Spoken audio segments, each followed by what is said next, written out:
30번 어휘 문제 보도록 하겠습니다. 어휘 문제는 어떻게 푼다? 일단 첫 문장을 읽고 틀을 파악해서 이 글의 주제, 소재, 방향성을 파악하고 각 문항을 이 틀을 기준으로 적절성을 파악해주면 되는데, 만약에 틀을 통한 적절성 파악이 어렵다 싶으면은 앞뒤 문장과의 관계를 통해서 적절성을 파악을 해주고, 또는 문장 내의 논리를 통해서 적절성을 판단해 주시면 된다. 바로 문장 보면은 내면화라는 거는 의존한대. 어디에? 자율성에 대한 지지에 의존한대. 그럼 첫 문장 읽고 어떻게 정리하면 되느냐? 내면화라는 게 자율성의 지지에 의존한다는 것은 결국 내면화를 위해서는 뭐가 필요하다? 자율성이 필요하다라고 생각하시면 되겠죠. 즉 첫 문장을 읽고 내면화를 위해서는 뭐가 필요하다? 자율성이 필요하다, 이런 식으로 정리를 해주시면 되겠다. 다음 읽어보면은 context, 상황인데 어떤 상황이냐면은 통제적인 전략을 사용한대. 두드러진 보상이나 처벌이나 또는 평가적이거나 자존심을 건드리는 압박 같은 통제적인 전략을 사용하는 상황은 가장 덜 초래한대. 뭘 초래하냐면은 사람들이 활동을 스스로 가치 있게 귀중하게 여기는 것을 가장 덜 초래한대. 그래서 우리 틀을 기준으로 글을 이해하면은 자율성을 통해서 내면화를 이룬대. 그쵸? 근데 어떤 말이 나왔어? 통제적인 전략이래. 그럼 우리 이 컨트롤링, 통제적이라는 걸 보자마자 어떤 걸 떠올려야 돼? 아, 자율성의 반대구나.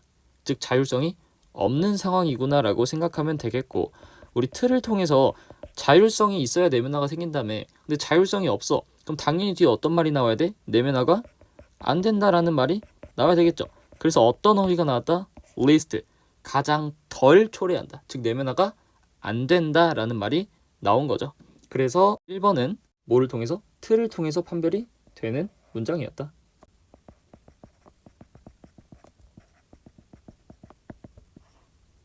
다음 문장 보시면 이것은 말하는 게 아니래. 통제라는 게 효과가 없는 게 아니야. 뭐 하기 위해서?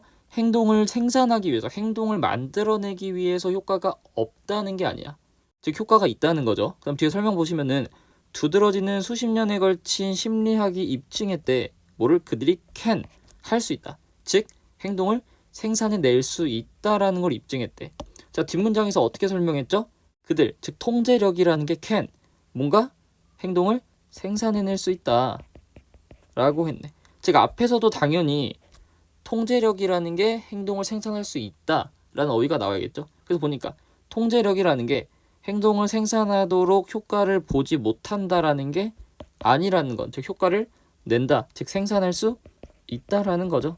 즉 2번은 틀이 아니라 문장 내에서 판별이 되는 문장이었다. 뒤에서 부연 설명으로 통제력이 행동을 생산할 수 있어 라고 했으니까 당연히 앞에서도 통제력은 행동을 생산할 수 있어 라는 말이 나온 거죠. 다음 보면은 그것은 오히려 that 이하래. 뭐냐면은 더 두드러지는 외적인 통제래. 사람의 행동에 대해서 외적인 통제가 두드러질수록 사람들은 단순히 외적으로만 규제받고 외적으로만 투입이 된대. 어디? 그의 행동이나 그녀의 행동에서. 다시 우리 통제라는 게 어쨌든지 행동을 초래한대.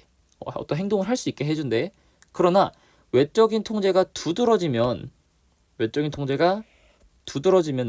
사람들은 단순히 외적으로만 통제되고 외적으로만 투입된대.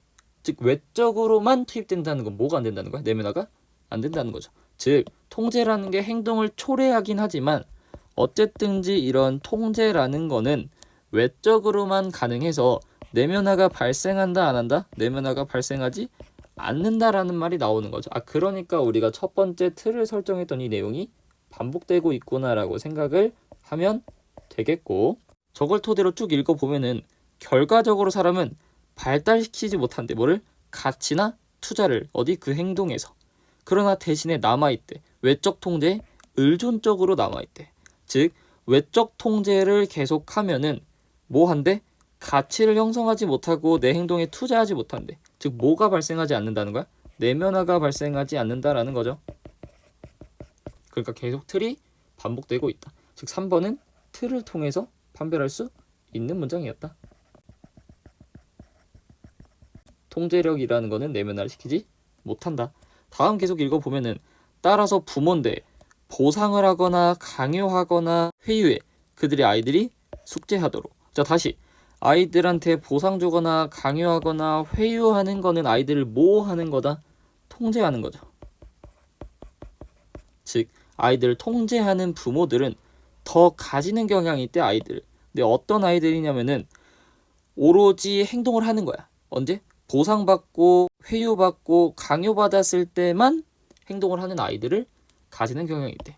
즉 아이들이 뭐 하지 못하는 거야? 행동을 내면화하지 못하는 거죠. 그러니까 계속 같은 말이 나오네. 통제가 발생하면 내면화를 이루지 못한다. 다음, 외적인 통제의 두드러짐이래. 즉 뭐 한다는 거야? 외적으로 통제한다는 거지. 통제. 그럼 뒤에 당연히 어떤 말이 나와야 돼? 내면화를 못한다라는 말이 나와야 되죠. 근데 보니까 자기 책임에 대한 습득을 이끌어준대. 다시 외적인 통제의 두드러짐, 즉 통제가 있으면 자기 책임감에 대한 습득을 이끌어준다는 거는 자기 책임에 대한 습득을 이끌어준다는 거는 뭔가 좋은 말인데? 즉 좋은 말이니까 다시 말하면 내면화를 발생시킨다라는 건데 이게 논리가 맞나? 우리 통제가 발생하면 내면화가 일어나면 안 돼. 즉 통제는 나쁜 거야. 근데 갑자기 통제가 있으면 자기 책임에 대한 습득을 이뤄낼 수가 있대. 라는 좋은 말. 즉 내면화를 이끌어낼 수가 있대. 라는 좋은 말이 나오네. 즉 4번이 뭐가 된다? 틀리게 된다. 오히려 통제가 발생했으니까 자기 책임에 대한 습득을 할 수 없다라고 나와야 논리가 맞겠죠. 즉 4번이 틀 판별을 통해서 틀린 어휘가 되겠다. 마지막 5번 읽어보면은 대신에 부모들인데 이유를 주는 부모야. 강요하지 않고 그냥 이유만 준대. 그러면 강요가 아니라 이유만 주는 부모는 뭐 하는 부모다? 자율성을 주는 부모겠네. 이런 자율성을 주는 부모는 보여준대. 뭐를? 감정적인 이해.